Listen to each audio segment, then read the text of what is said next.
Joining us now to break down the Kremlin's campaign of cross-border intimidation is Ilya Ponomarev, chairman of the Congress of People's Deputies of Russia. Now, once a member of the Russian Duma, Ponomarev now lives in Kyiv and is a crucial figure in the Russian opposition movement. Hello, sir. Welcome to Ukraine this week. Good evening, and thanks for having me.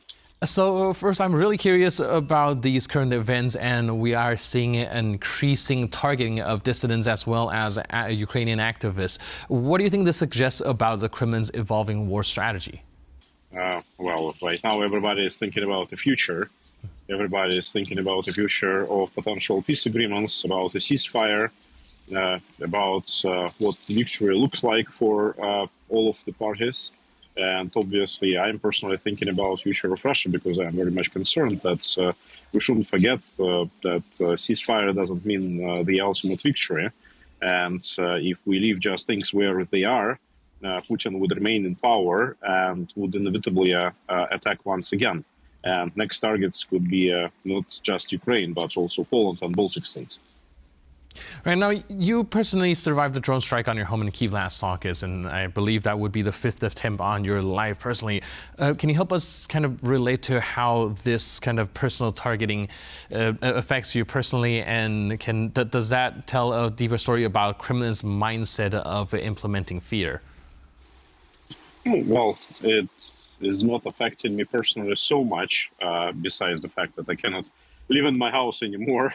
Because I need to do repairs, and also it's not safe if they stroke once, they can do it another time, but another time not by shaheds, but by ballistic missiles. But besides that, I'm at war, so I'm continuing to do what I'm doing.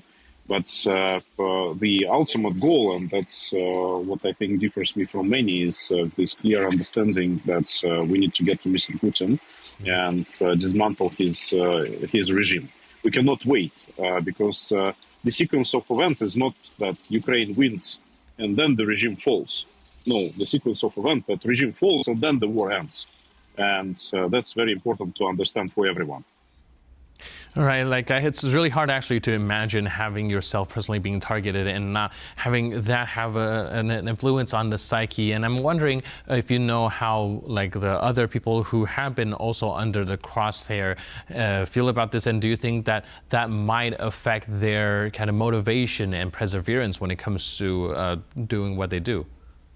No, of course, right now there is a lot of gossip inside Russian opposition, who is always not very brave.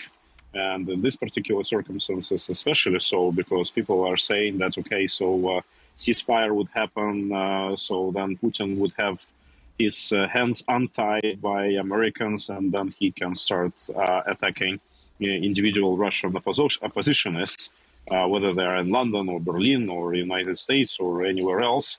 Even people in Poland fear for their lives as well. But again, I think that's... we all have to adopt very clear understanding that as Ukrainians, we are at war. And, at war, people are dying, but they need to die in fighting. And that's what we need to do. We need to fight, and then all the sacrifices will pay for itself.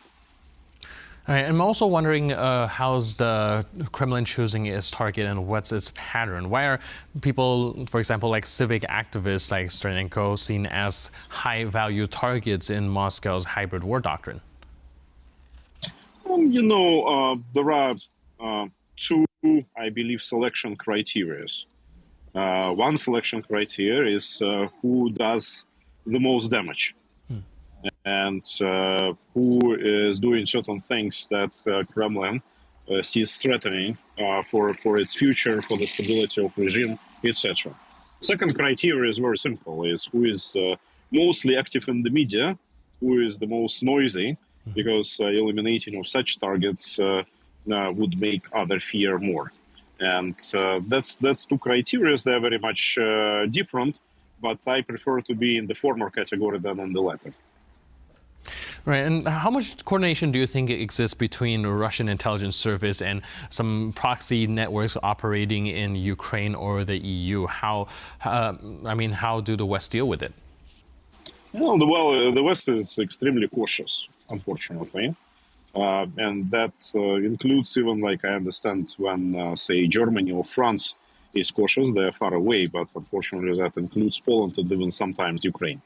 Ukraine is ready to help our resistance groups, our regiments, which are fighting inside the Ukrainian army, but still they're very shy of going inside Russia and do more operations on the Russian territory, primarily because Americans were always saying, please don't do this, you will provoke a nuclear war.